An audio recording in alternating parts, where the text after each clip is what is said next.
നമ്മുടെ നാട്ടിൽ എന്തൊക്കെ രീതിയിലുള്ള വിഷയങ്ങളാണ് ഒരു ദിവസം നടക്കുന്നത്. സ്പാ. ഞാൻ മലപ്പുറത്താണ്, എല്ലാവർക്കും അറിയാം. കഴിഞ്ഞൊരു വർഷത്തിനിടയിൽ ഞാൻ മലപ്പുറത്ത് ഇപ്പോൾ അടുപ്പിച്ച് റീസെൻറ്റ് ഡേയ്സിലും കൂടി ഞാൻ ശ്രദ്ധിച്ചൊരു മാറ്റം എന്താണെന്ന് വെച്ച് കഴിഞ്ഞാൽ, നിങ്ങളുടെ നാട്ടിലുണ്ടോ എന്നുള്ളത് നിങ്ങൾ കമൻറ്റ് ബോക്സിലിട്ട്. ഈ പോസ്റ്റിൻ്റെ കാലിൽ, മതിലിൻ്റെ മുകളിൽ, അങ്ങനെ ഈ ചെറിയ ചെറിയ പോസ്റ്റേഴ്സ് വരുന്ന സ്ഥലത്തൊക്കെ ഒരു വർഷം മുമ്പ് വരെ ഉണ്ടായിരുന്നത് ഏതെങ്കിലും കിണർ പണി, മതിൽ പണി, കമ്പിവേലി, സെപ്റ്റിക് ടാങ്ക് ക്ലീനാക്കൽ, ജോബ്, പിന്നെ അതുപോലെ വീട് വാടകയ്ക്ക്, ഇങ്ങനത്തെയൊക്കെ ചെറിയ ചെറിയ പോസ്റ്ററുകളാണ്. A4 ഷീറ്റിലൊക്കെ പ്രിൻ്റ് ചെയ്തിട്ട് നമ്പറും കൊടുത്തിട്ടുണ്ടാവും. ജോബ് വേക്കൻസി, കോൾ എന്നൊക്കെ പറഞ്ഞുള്ള ഐറ്റങ്ങൾ, അല്ലെങ്കിൽ ഞാൻ നേരത്തെ പറഞ്ഞ എന്തെങ്കിലുമൊക്കെ. കഴിഞ്ഞ ഒരു വർഷത്തിൻ്റെ ഉള്ളിൽ ഇതേപോലെ പോസ്റ്റും കാലിൻ്റെ മുകളിൽ മൊത്തം, അല്ലെങ്കിൽ ഇതേപോലെ ചില മതിലിൻ്റെ സൈഡിലൊക്കെ ഉള്ളത് സിനിമാ പോസ്റ്ററും ഞാൻ നേരത്തെ പറഞ്ഞ പരിപാടികളുമല്ല, സ്പാ യൂണിസെക്സ്, പിന്നെ ഒരു നമ്പറും കൊടുത്തിട്ടുണ്ടാവും. എസ്പെഷ്യലി കോഴിക്കോട്, മലപ്പുറം, കൊച്ചി, തിരുവനന്തപുരം, അങ്ങനെ മേജർ സിറ്റീസിലൊക്കെ ഉണ്ട്. അല്ലാത്ത ചെറിയ ചെറിയ സ്ഥലങ്ങളിലൊക്കെ ഇപ്പോൾ സ്പാ ഒരു ട്രെൻഡ് ആവുകയാണ്. അപ്പോൾ ഈ സ്പാ സ്കാമാണ് എന്ന് ഞാൻ പറയാനൊരു റീസൺ ഉണ്ട്. കാരണം ഇവിടെ സ്പായുടെ പിന്നിൽ നടക്കുന്നതും സ്പായിൽ നടക്കുന്നതും സ്പാ തുടങ്ങാനുള്ളൊരു ഇൻറ്റൻഷനും ഒക്കെ നാട്ടുകാരെ ചൂഷണം ചെയ്യാനാണ്. അല്ലാതെ ഒരു നല്ല സർവീസ് കൊടുത്ത് ഒരാളുടെ മെൻ്റൽ ഫിസിക്കൽ ഹെൽത്ത് നന്നാക്കുക എന്നുള്ള സെറ്റപ്പിലല്ല. ഇവിടെ സ്പാ എന്ന് പറയുന്നത് കുൽസിതമായി മാറിയിരിക്കുകയാണ്. സ്പാ കൾച്ചർ ഇല്ല, സ്പാ കുൽസിതമാണ് ഇവിടെ. അപ്പോൾ കഴിഞ്ഞ ദിവസം തിരുവല്ലയിൽ സ്പായിൽ നടന്ന സംഭവം നിങ്ങളൊക്കെ അറിഞ്ഞു കാണും. ഒരു ലേഡിയെ സുബിൻ എന്ന് പറഞ്ഞ കാപ്പ കേസ് പ്രതി, ഇത് പറയുമ്പോൾ പോലീസുകാരോട് എനിക്ക് ചോദിക്കാനുള്ളത്, കേരള പോലീസ് നിങ്ങളുടെ ഒരു അവസ്ഥ. കാപ്പ കേസ് പ്രതി എന്ന് പറയും, എന്നാൽ ഈ കാപ്പ കേസ് പ്രതികൾ കാണിക്കാത്ത തെണ്ടിത്തരവും ചെറ്റത്തരവും ഇല്ല. ഒരു ഗുണ്ടയുടെ മേൽ നിങ്ങൾ കാപ്പ ചുമത്തി നാട് കടന്ന് പോയതിനു ശേഷം പിന്നെ നിങ്ങൾ അവനെ ട്രാക്ക് ചെയ്യില്ലേ? അവൻ എന്തൊക്കെ ചെയ്യുന്നു, അവൻ ആക്റ്റീവാണോ, അവൻ ഇപ്പം എന്താണ് ഫീൽഡിൽ, എന്താണ് പരിപാടി എന്നുള്ളതൊന്നും നിങ്ങൾക്ക് ഓഡിറ്റില്ലേ? ഈ കഴിഞ്ഞ ഒരു വർഷമായിട്ട് നിങ്ങൾ നോക്കി, ഈ കാപ്പ കേസ് പ്രതികൾ കാണിച്ച തന്തയില്ലായ്മകൾ എത്രത്തോളം ഉണ്ട് എന്നുള്ളത്. ഗുണ്ടകളാണ്, ഗുണ്ടാ ലിസ്റ്റിലുണ്ട്, കാപ്പ ചുമത്തി, എന്നാൽ പിടിച്ച് അകത്തിട് പുല്ല്, എന്താണെങ്കിലും ഞങ്ങളെ നികുതി പൈസ ഞങ്ങൾ തരുന്നുണ്ട്. ഇവന്മാരെ അകത്തിട്. പുറത്തിറങ്ങി ക്രിമിനൽ പരിപാടി കാണിക്കാൻ വേണ്ടി നിങ്ങൾ എന്തിനാ ഇവന്മാരെ പുറത്തിറക്കി കാപ്പിയും ചുമത്തി വിടുന്നത്? അകത്തിട്ടോ, കാപ്പിയും ചുമത്തി അകത്തിട്. പിന്നെ പുറത്തിറങ്ങണ്ട, ആജീവനാന്ത കാലം കിടക്കട്ടെ. ക്രിമിനൽസിന് അതല്ലേ വേണ്ടേ? ഇപ്പം എന്താണെങ്കിലും പോലീസുകാരെങ്ങനെ കാപ്പ പ്രതികൾ ട്രാക്ക് ചെയ്യൊന്നുമില്ല, അവന്മാരെ അഴിച്ചു വിടും. പിന്നെ ചില സിനിമയിലൊക്കെ കാണുന്ന പോലെ ഇങ്ങനത്തെ ആൾക്കാരെ കൊണ്ട് അവർക്കും ചില ഉപകാരങ്ങൾ കാണും, അതുകൊണ്ടായിരിക്കണം. എന്താണെങ്കിലും ഒരു കാപ്പ കേസ് പ്രതി സുബിൻ എന്നാണ് അവൻ്റെ പേര്. ഈ തന്തയില്ലാത്തവൻ എന്ന് പറയുന്നില്ല, പല തന്തയ്ക്ക് പറഞ്ഞവൻ തിരുവല്ലയിലെ ഒരു സ്പായിൽ കയറി സ്പാ ജീവനക്കാരിയെ അങ്ങോട്ട് ചെയ്തു. ഓക്കെ, അപ്പോൾ ഇതാണ് വിഷയം. ഇനി നമുക്ക് നോക്കാനുള്ളത് കേരളത്തിലെ സ്പാ കൾച്ചറും ഈ സ്പായുടെ പിന്നിൽ ആരാണെന്നുള്ളതുമാണ്. ആദ്യം വേണമെങ്കിൽ ന്യൂസ് അറിയാത്തവരുണ്ടെങ്കിൽ ന്യൂസ് ഞാൻ പ്ലേ ചെയ്യാം. പത്തനംതിട്ട തിരുവല്ലയിലാണ് ഈ ഞെട്ടിക്കുന്ന സംഭവം നടന്നത്. ഈ മാസം 1-ാം തീയതി ഉച്ചതിരിഞ്ഞ് 3:30-ക്കാണ് ഈ സംഭവങ്ങൾ അരങ്ങേറിയത്. അവിടെ ഒരു സ്പായിൽ ഏതാനും ചെറുപ്പക്കാർ അവിടെ അതിക്രമിച്ച് കയറുന്നു. അതിനുശേഷം ഈ സ്പായിലെ വനിതാ ജീവനക്കാരികളോട് അപമര്യാദയായി പെരുമാറുന്നു. അതിനുശേഷം നമുക്ക് ആ ദൃശ്യത്തിൽ കൃത്യമായും കാണാം, ബലപ്രയോഗം അവിടെ നടത്തുന്നുണ്ട്. തിരുവല്ല പോലീസ് ഇത് സംബന്ധിച്ച് പിന്നീട് വിശദമായിട്ടുള്ള അന്വേഷണത്തിലേക്ക് പോയി. കാപ്പ കേസ് പ്രതി സുബിൻ എന്ന് വിളിക്കുന്ന സുബിൻ ഇപ്പോൾ അറസ്റ്റിലായിട്ടുണ്ട്. ഈ മുഖ്യപ്രതിയോടൊപ്പം മറ്റൊരു പ്രതിയെ കൂടി പിടികൂടിയിട്ടുണ്ട്. 6 പേരടങ്ങുന്ന സംഘമാണ് ഈ സ്പായിലേക്ക് അതിക്രമിച്ച് കയറിയത്. അവിടെ അവർ നിരന്തരം ഗുണ്ടാപ്പിരിവ് ആവശ്യപ്പെട്ട് ചെല്ലാറുണ്ട് എന്നാണ് നമുക്ക് പോലീസിൽ നിന്നും വിവരം ലഭിച്ചിരിക്കുന്നത്. 40,000 മുതൽ 50,000 രൂപ വരെയാണ് ഇവർ ഗുണ്ടാപ്പിരിവ് ആവശ്യപ്പെട്ടത്. നമുക്ക് ആ CCTV ദൃശ്യത്തിൽ കാണാം. അതിൽ കയറുന്ന ഒരാൾ അവിടെ റിസപ്ഷനിൽ ഉള്ള ഒരു പ്രധാനപ്പെട്ട സീറ്റിൽ ഇരിക്കുന്നത് കാണാം. ഇരുന്നതിന് ശേഷം പണം ആവശ്യപ്പെടുന്നുണ്ട്. ആ സമയം 2 യുവതികൾ അവിടേക്ക് വരുന്നുണ്ട്. ആ യുവതികളോട് പണം ആവശ്യപ്പെടുന്നുണ്ട്. പക്ഷേ ആ പണം കൊടുക്കാൻ അവർ തയ്യാറായില്ല. കാരണം 40,000-ന് മുകളിലുള്ള തുകയൊക്കെയാണ് അവർ ചോദിക്കുന്നത്. അതിനുശേഷം അതിൽ ഒരു യുവതിയെ നമുക്ക് ആ ദൃശ്യത്തിൽ നിന്ന് കൃത്യമായി കാണാം. അവിടെ ആ വാതിലിനോട് ചേർത്ത് നിർത്തി അപമര്യാദയായി പെരുമാറുന്നുണ്ട്. അതിന്റെ CCTV ദൃശ്യമാണ് പുറത്തു വന്നത്. ഇത് ആദ്യ ദിവസങ്ങളിൽ ഈ സംഭവം പുറത്തേക്ക് പോയിരുന്നില്ല.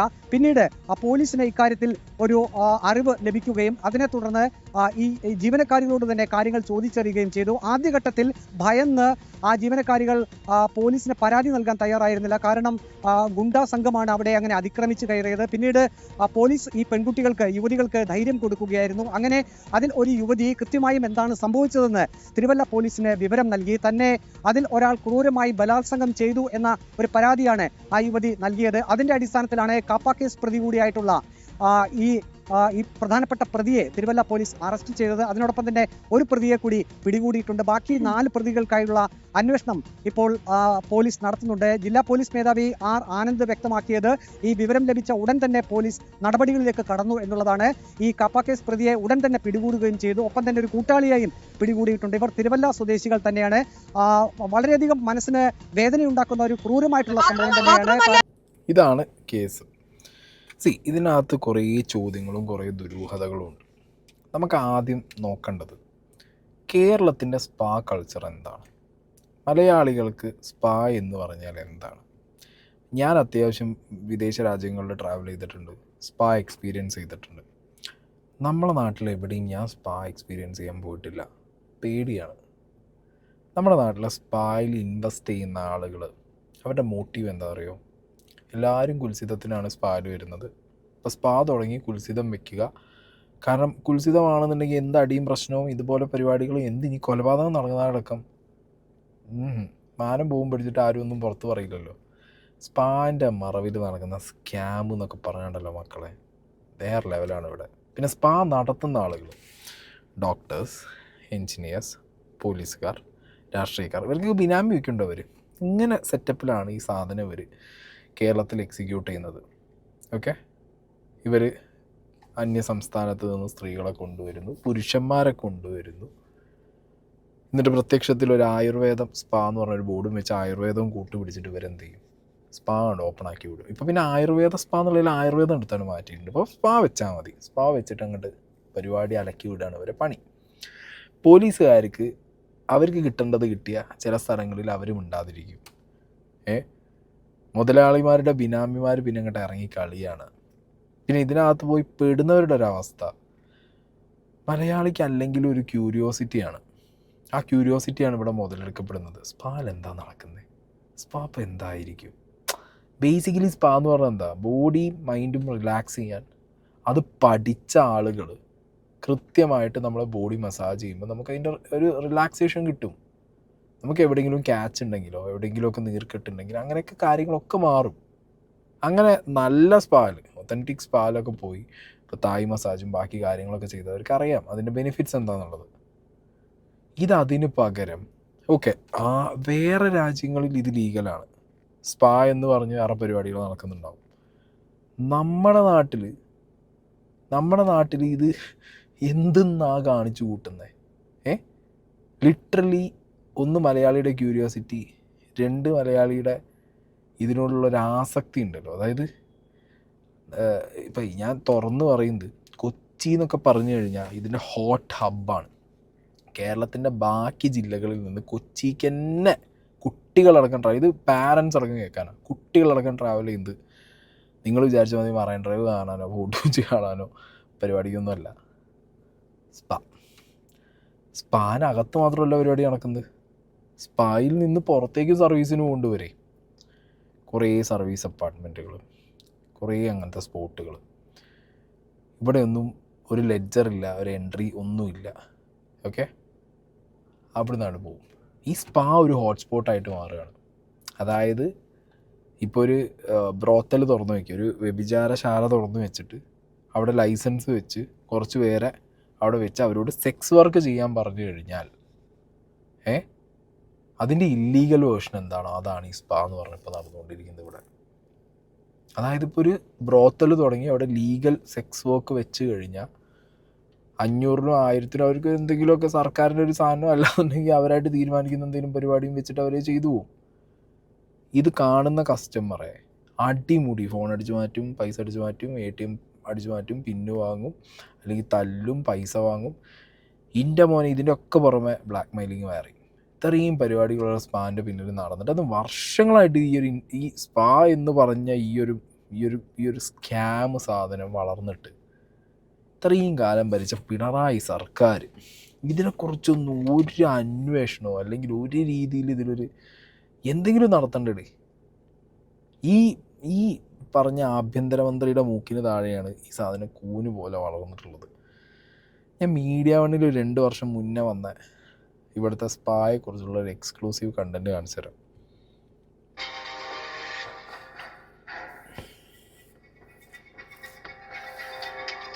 കോഴിക്കോട് നഗരത്തിൽ വ്യാപകമായി കണ്ട ഒരു പോസ്റ്ററാണ്.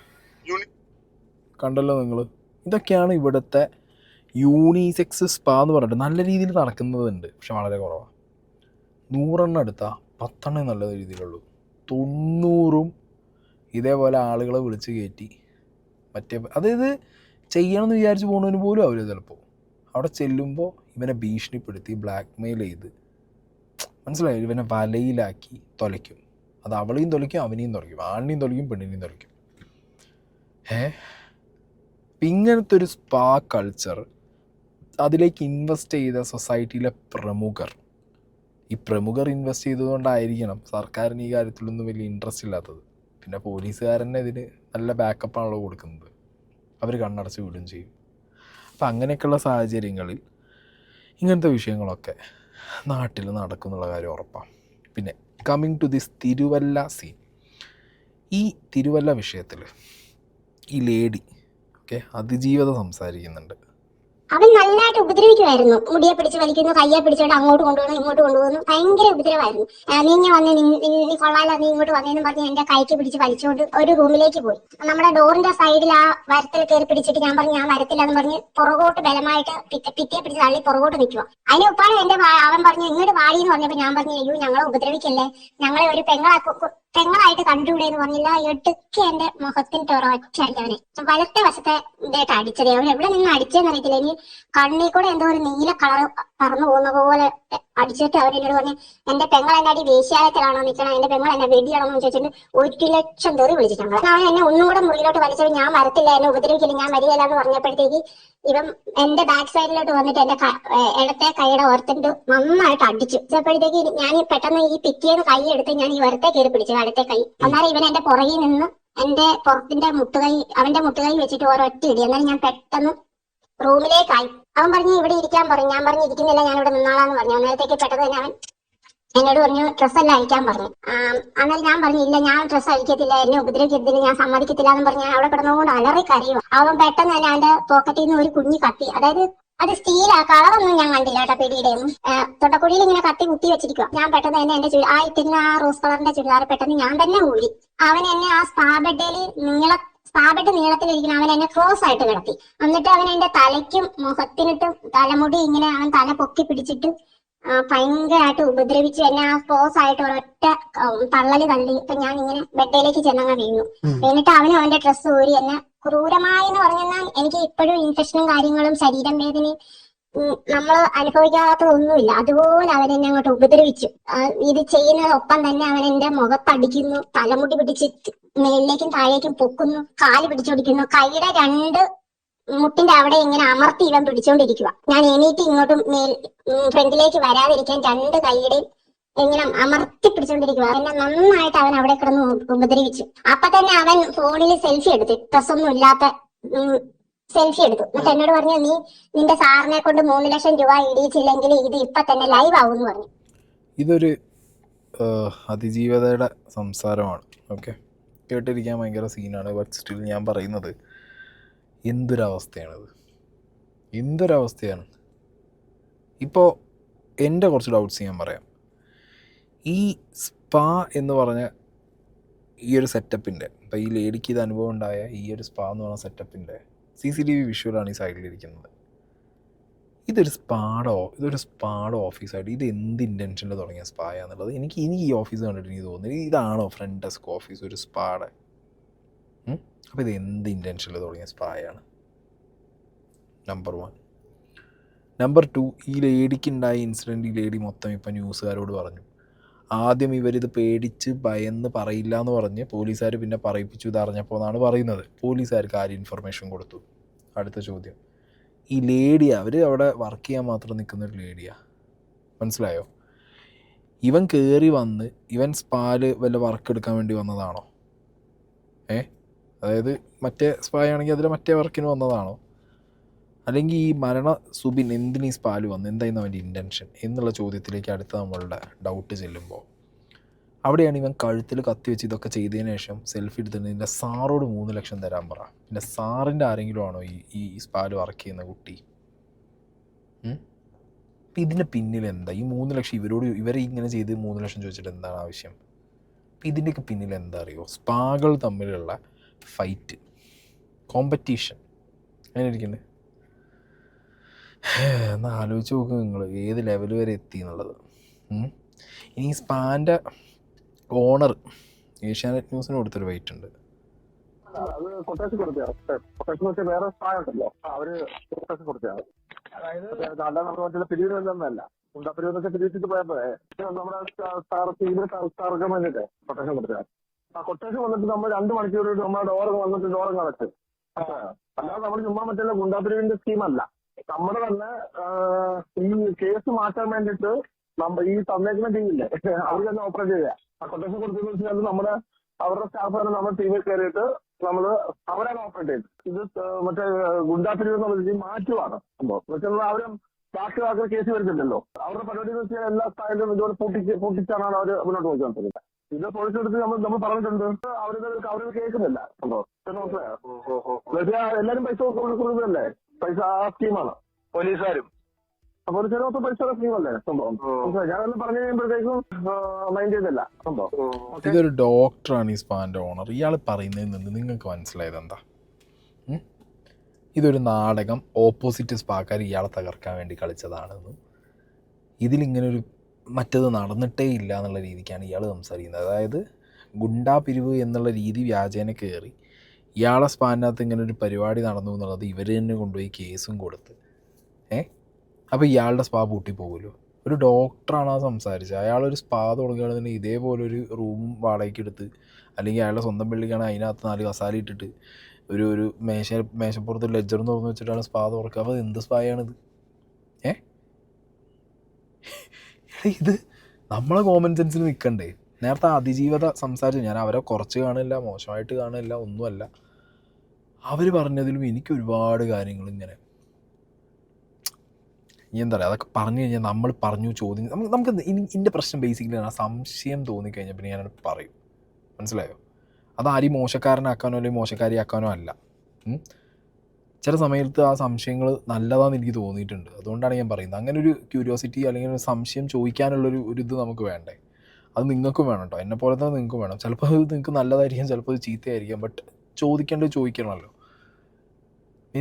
ഇതിലൊരു നാടകം ഫീൽ ചെയ്യുന്നില്ലേ? എനിക്ക് പേഴ്സണലി ഒരു നാടകം ഫീൽ ചെയ്യുന്നുണ്ട്. ഫുൾ അടിമുടി ഉടായ്പ്. മനസ്സിലായോ? ഇത് എന്തൊക്കെയോ പൊളിഞ്ഞു. ഇയാൾ പറയുന്നു പോലീസുകാർ അവിടുന്ന് പൈസ വാങ്ങാറുണ്ട്. ഇന്നിപ്പോൾ ഒരു മുതിർന്ന പോലീസ് ഓഫീസർ വന്നിരുന്നു പറയുന്നു പോലീസിൻ്റെ ഭാഗത്തുനിന്നൊന്നും സംഭവിച്ചിട്ടില്ല. 1-ാം തീയതി നടന്ന സംഭവത്തിൽ 2-ാം തീയതി കേസെടുക്കുന്നു, പിന്നെ അന്വേഷണം മുന്നോട്ട് കൊണ്ടുപോകുന്നു, 2 പ്രതികളെ പിടിക്കുന്നു, ബാക്കി 4 പേരെ പിടിക്കുന്നില്ല. അങ്ങനെ ഒരു സ്കീം പോലീസിൻ്റെ വക വേറെ ലൈൻ ഇതിൽ കൂടി പോകുന്നു മുന്നോട്ട്. നാളെ ആകുമ്പോൾ ഈ കേസില്ല. ഉറപ്പിച്ചു നാളെ ഈ കേസില്ല. ശരിക്കും നമ്മൾ കേൾക്കുമ്പോൾ ഞെട്ടിപ്പോണ ഒരു സാധനമാണ്. ഒരു സ്ഥാപനത്തിൻ്റെ അകത്തേക്ക് അങ്ങോട്ട് ഒരു ഗുണ്ട കയറി ചെല്ലുന്നു, കഴുത്തിൽ കത്തി കാണിക്കുന്നു, വലിച്ചഴിച്ചൊരു സ്ത്രീയെ കൊണ്ടുപോകുന്നു, പീഡിപ്പിക്കുന്നു, വളരെ കൂളായിട്ട് ഇറങ്ങി വരുന്നു, വീണ്ടും അവിടുന്ന് ഷോ ഓഫ് കാണിക്കുന്നു, ഇറങ്ങി പോകുന്നു.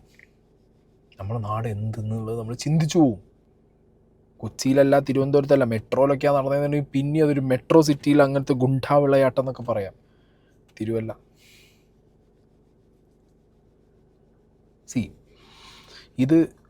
ഇതൊക്കെ എന്താ പറയുക, ഇത് ഞാൻ പറഞ്ഞല്ലോ, ഇവിടെ കുറേ സോക്കോൾഡ് ഗുണ്ടകൾ, അവർക്കൊന്നും പഴയ പോലെ ഗുണ്ടായിസം കാണിക്കാൻ പറ്റുന്നില്ല. കാരണം ഇവിടുത്തെ പോലീസാണ് ഇപ്പോൾ ഗുണ്ടകൾ. ഗുണ്ടരാജ് പോലീസിൻ്റെ കയ്യിലാണ്. അപ്പോൾ ഇവിടെ എന്താ സംഭവിക്കുന്നത് വെച്ചാൽ ഇവരടിഞ്ഞു കൂടിയിരിക്കുന്നത് പലിശയ്ക്ക് പണം കൊടുക്കൽ, സ്പാ, യൂണിസെക്സ് സലൂൺ, ഈ 3 സെറ്റപ്പിലാണ് ഇവിടുത്തെ പിമ്പിങ്, ഗുണ്ടായിസം, പഴയ ഗുണ്ടകൾ, ഇങ്ങനത്തെ ഒക്കെ സെറ്റപ്പ് പഴയ പഴയ പിമ്പുകൾ, പഴയ ഗുണ്ടകൾ, ഇവരൊക്കെ ഇതിലേക്കാണ് മാറി, ഈ സെറ്റപ്പിലേക്കാണ് മാറി. അതാണ് ഇപ്പോൾ കേരളത്തിൽ നടക്കുന്നത്. ഇവരൊക്കെ ഭരിക്കുന്നത് കുറേ പോലീസുകാർ, പിന്നെ സൊസൈറ്റിയിലെ സോ കോൾഡ് ഡോക്ടേഴ്സ്, എൻജിനീയേഴ്സ്, അല്ലെങ്കിൽ രാഷ്ട്രീയക്കാർ, അങ്ങനെയുള്ള കുറേ ഭയങ്കര പകൽ വെളിച്ചത്തിൽ മാന്യന്മാരും എന്നാൽ പിന്നിലൂടെ ഈ പരിപാടി കാണിക്കുന്ന കുറേ ആളുകളും. ഇതാണ് കേരളത്തിലെ സ്പാൻ്റെ റിയാലിറ്റി എന്ന് പറയുന്നത്. മനസ്സിലായോ? ഫണ്ട്, ഭയങ്കര ഫണ്ട്. നിങ്ങൾ എന്താ പറയുന്നത്? ഇഷ്ടം പോലെ ഫണ്ടല്ലേ. ഇപ്പോൾ മലപ്പുറത്തുള്ളവൻ മലപ്പുറത്തൊരു സ്പാല് പോയി കയറില്ല, മലപ്പുറത്തുള്ളവൻ കോഴിക്കോട് ഒരു സ്പാല് പോകും. ഏത് സ്പായ്ക്ക് കച്ചവടം എന്ന് പറയില്ലല്ലോ. സ്ത്രീകൾ സ്പായിൽ പോയി കയറും, അല്ലെങ്കിൽ സ്പായിന്ന് വിളിച്ചിട്ട് ഒരാളെ നൈസായിട്ട് അപ്പുറത്ത്. ഈ സ്പാൻ്റെ സെറ്റപ്പ് പറഞ്ഞുതരാം. സ്പായിൽ ചെന്ന് കഴിഞ്ഞാൽ നിങ്ങൾ പ്രത്യക്ഷത്തിൽ നിങ്ങൾക്ക് വലിയ നല്ല സുഖമായിട്ടുള്ള ഒരു ബെഡും പരിപാടികളും, എന്ത് മസാജാണ് വേണ്ടത്, ഹെഡ് വേണോ ലെഗ് വേണോ, എന്ത് മസാജ് വേണോ എന്നൊക്കെ പറയും. നേരത്തെ ആ വീഡിയോയിൽ കണ്ട പോലെ ലാസ്റ്റ് കോഡ് എന്നൊക്കെ പറഞ്ഞാൽ കോമഡി ആട്ടോ. ഹാപ്പി എൻഡിങ് എന്നൊക്കെ പറഞ്ഞു കഴിഞ്ഞാൽ വർഷങ്ങളായിട്ട് മലയാളികൾക്കുള്ള കോഡാണ്. കോഡൊന്നും ആക്കി ന്യൂസുകാർ മാറ്റണ്ട. ഇത് ഹാപ്പി എൻഡിങ് ഒന്നും അടിക്കൊന്നും വേണ്ട. സർവീസ് മുകളിലുണ്ട്. ഈ സെറ്റപ്പിനകത്ത് തന്നെ 2-3 റൂം അവർ മാറ്റി വെച്ചിട്ടുണ്ടാവും. ആ മുറിയിലേക്ക് കൊണ്ടുപോയി അവിടുത്തെ പട്ടപ്പട്ടാരി പരിപാടിയും കഴിച്ച് വിടും. പരിപാടി ചെയ്യുന്ന ആ പെണ്ണിന് അപ്പം സ്പോട്ടിൽ എന്ത് കൊടുക്കണം? കമ്മീഷൻ കൊടുക്കണം. എടി ചെയ്തോ ചെയ്യണ്ടെന്ന് പറയുന്നില്ല. ഞാൻ പറയുമ്പോൾ എന്താ പറയുക, ഇതൊക്കെ ഇവിടെ ലീഗലൈസ് ചെയ്യേണ്ട സമയമായിട്ടുണ്ട്. അല്ലെങ്കിൽ കുറേ വിഷയങ്ങൾ സംഭവിക്കും. കുറേ ഇങ്ങനത്തെ മാഫിയ ഗുണ്ടാ സെറ്റപ്പുകൾ, അല്ലെങ്കിൽ കുറേ ഇങ്ങനത്തെ പകൽ മാന്യന്മാരൊക്കെ നാട്ടുകാരെ പിഴിഞ്ഞ് കാശുണ്ടാക്കും. എന്തിനാണ് അതിൻ്റെ ആവശ്യം വെക്കുന്നത്? ആവശ്യമുള്ളവൻ ഒരു ബ്രോത്തൽ തുടങ്ങി കൊടുത്ത് അവിടെ പോയിട്ട് പരിപാടിയും കഴിച്ച് തിരിച്ചു പോരുമല്ലോ. അവൻ്റെ കഴപ്പം അവിടെ തീർന്നു, കിട്ടേണ്ടവർക്ക് അവിടെ കാശും കിട്ടി. അങ്ങനെ ആക്കിക്കൂടെ? എന്താണെങ്കിലും സർക്കാർ ലോട്ടറിയും വിൽക്കുന്നുണ്ട്, കള്ളും വിൽക്കുന്നുണ്ട്, ഒന്നും ഒഴിവാക്കുന്നുമില്ല. ഇനി ഇതിൻ്റെ ഒരു കുറവ് മാത്രം എന്താ വയ്ക്കുന്നത്? കുറച്ചെങ്കിലും കഴപ്പന്മാർ അങ്ങനെ തീർന്നു പോകുമെന്ന് വിചാരിക്കാം. ഇവിടെ സ്പാ കൾച്ചർ ഇല്ല മക്കളെ. ഞാൻ ഇത് എസ്പെഷ്യലി പാരൻസിനോടാണ് പറയുന്നത്. നിങ്ങളെ മക്കൾ ഓക്കെ, നിങ്ങളെ നാട് വിട്ട് കൊച്ചി കാണാനോ തിരുവനന്തപുരം പോകാനോ, ഞാൻ കൊച്ചി എടുത്ത് പറയും. കുറേ കേസുകൾ എനിക്കറിയാം. എനിക്ക് 1-2 മെസ്സേജ് വന്നതിനകത്ത് സ്റ്റിൽ പേടിച്ച് ജീവിക്കുന്ന ആൾക്കാരുണ്ട്, ചെക്കന്മാരുണ്ട്, 18 വയസ്സിന് താഴെയുള്ള കുട്ടികളുണ്ട്. പക്ഷെ അവന്മാരൊന്ന് ഐഡൻറ്റിറ്റി റിവീൽ ചെയ്യാൻ അവർ റെഡിയല്ല. ഓക്കെ, അതുകൊണ്ട് പിന്നെ ഞാൻ അതിനെക്കുറിച്ച് ഇത് കുറച്ച് മുമ്പാട്ടോ, ഇത് റീസെൻറ്റും അല്ല, ഒരു 5-6 മാസം മുമ്പ് എനിക്ക് കണ്ടിന്യൂസ്ലി 1-2 ആൾക്കാർ മെസ്സേജ് അയച്ചിരുന്നു ഒരേ സ്ഥലത്തുനിന്ന്. പിന്നെ ലേറ്ററാണ് ഞാൻ അതിനെക്കുറിച്ച് കൊച്ചി പോയി അന്വേഷിച്ച സമയത്ത് ആ സ്ഥലം അവിടെ ഇല്ല, ആ സ്പായും അവിടെ ഇല്ല, അപ്പാർട്ട്മെൻറ്റും അവിടെ ഇല്ല. താൽക്കാലികമായിട്ട് എടുത്തൊരു പരിപാടി ഇരുന്നത്. ഞാൻ ഈ ചെക്കന്മാർ പറഞ്ഞത് ശരിയാണോ നമ്മളൊന്ന് പോയി അന്വേഷിക്കണമല്ലോ. കാരണം ഇവർക്ക് നിരന്തരം കോൾ വരും. ഇത്ര ഫോട്ടോ വീഡിയോ ഞങ്ങളുടെ കയ്യിലുണ്ട്, പൈസ എത്ര ഒപ്പിച്ച് ഇടണം. നമ്മളെ നാട്ടിൻ്റെ ഒരു അവസ്ഥ എനിക്കിതിൽ ഭയങ്കര സംശയം തോന്നുന്നുണ്ട് ഈ പരിപാടിയിൽ, ഈ ഒരു കേസിനകത്ത്. എന്താണെങ്കിലും അവിടെ അങ്ങനെ ഒരു പീഡനമാണോ നടന്നത്, പീഡനം തന്നെയാണോ നടന്നത്, പീഡനം നടന്നിട്ടുണ്ട് എന്നുണ്ടെങ്കിൽ അതിൻ്റെ കാരണം ഈ പറഞ്ഞ സ്പാക്കാർ തമ്മിലുള്ള കോമ്പറ്റീഷൻ്റെ പേരിലുള്ള കൊട്ടേഷൻ കൊടുപ്പാണെന്നുണ്ടെങ്കിൽ ആ സ്പായൊക്കെ എന്ത് സ്പായാന്നുള്ളതൊന്ന് അന്വേഷിച്ച് ജനങ്ങളൊന്ന് അറിയിക്കണേ. അതോ 2 ദിവസം കൊണ്ട് ഇത് മുങ്ങിപ്പോവോ? Let's see.